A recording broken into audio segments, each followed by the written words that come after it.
안녕하세요 여러분. 제가 진짜 오랜만에 카메라를 켜가지고 조금 어색한데, 제가 요즘에 스터디 카페를 다니면서 하루 종일 공부만 하고 있어요. 그래서 최근에 촬영을 많이 못했는데 뭘 찍을 수 있을까 고민을 하다 보니까 제가 아침부터 밤까지 거의 아이패드만 이용을 해서 공부를 하고 있는데, 아이패드로 공부할 때 꿀팁 몇 가지를 전달드리면 괜찮겠다 싶어서 그 영상을 한번 기획을 해봤습니다. 중고등학생 수험생분들이나 대학생분들께 도움이 됐으면 좋겠고요. 유용한 팁들이니까 영상을 잘 봐주셨으면 좋겠습니다. 일단 저는 아이패드 프로 12.9인치 모델을 사용을 하고 있는데 아마 5세대 제품이었던 것 같아요. 저는 원래 케이스랑 필름을 따로 안 붙이고 정말 생으로 들고 다니고 있거든요.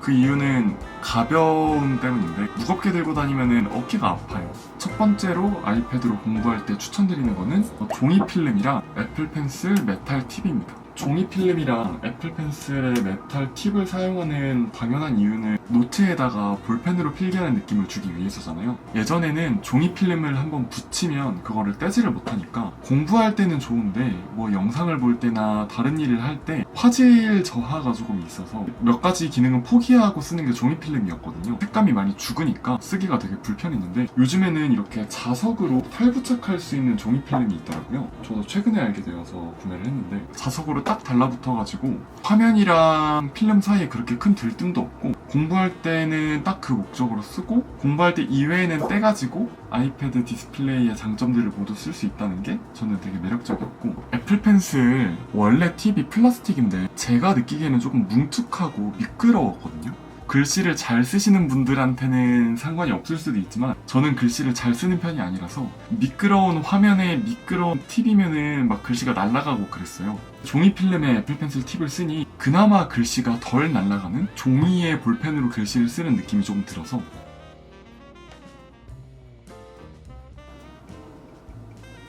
제가 이 필름을 쓴 지 한 2달 정도 됐는데 보이실지 모르겠지만 되게 마모가 많이 됐어요. 아무래도 메탈 팁으로 긁어서 기스가 나는 것 같은데, 뭐 이거는 소모품이다 보니까 이렇게 화면이 꺼져 있을 때는 좀 기스가 심하게 보이는데 화면이 켜졌을 때는 그렇게 신경 쓰이진 않거든요.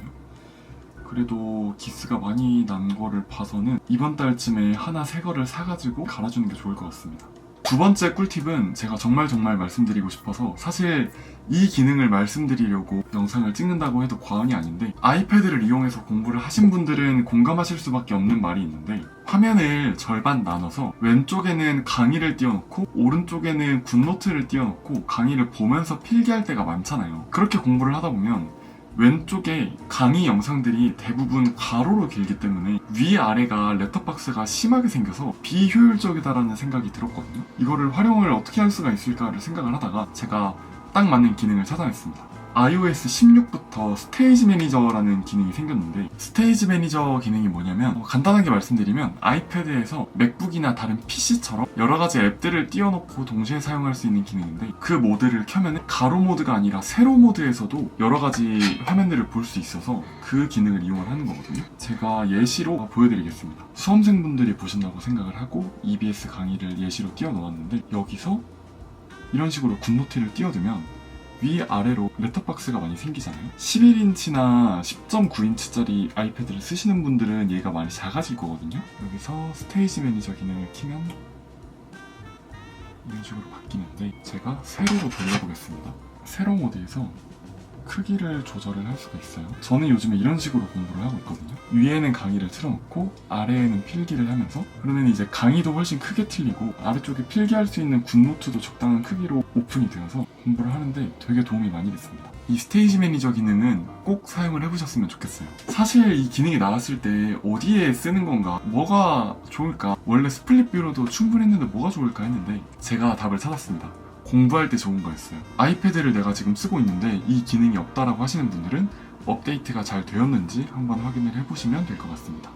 그러면 세 번째 꿀팁인데, 이것도 모르시는 분들이 꽤 있는 것 같더라고요. 이것도 정말 말씀드리고 싶었던 부분인데, 아이패드나 태블릿으로 공부를 하면은 눈이 피로해질 수가 있잖아요. 제가 최근에 공부하면서 평소와는 비교도 할 수 없을 정도로 아이패드로 공부를 정말 많이 하고 있는데, 하루에 10몇 시간씩 아이패드를 보다 보니까 눈이 피로해지는 건 어쩔 수 없더라고요. 어떻게 하면은 얘를 조금 줄일 수 있을까 고민을 하다가 개선 방안을 찾은 게 있는데, 일단 아이패드에 있는 트루톤 기능이랑 나이트 시프트는 쉽게 쓸 수 있는 기능이라 모두 쓰실 거라 생각을 하고 설정에 들어가서 손쉬운 사용에 들어가면 오른쪽에 디스플레이 및 텍스트 크기라는 창이 있어요. 여기서 오른쪽 아래에 이 화이트 포인트 줄이기라는 메뉴가 있는데 밝은 색상의 강도가 줄어듭니다.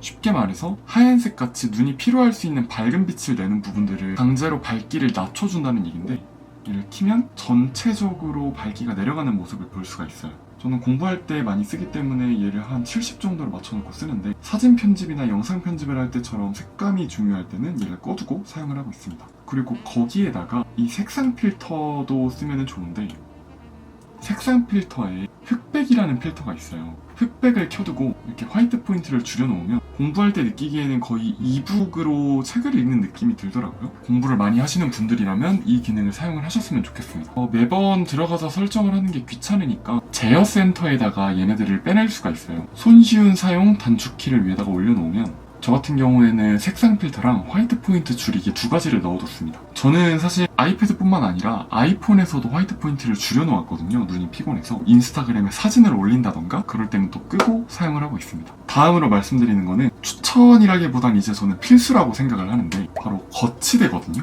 보시면 아시겠지만 저는 되게 높게 올려두고 사용을 하고 있어요.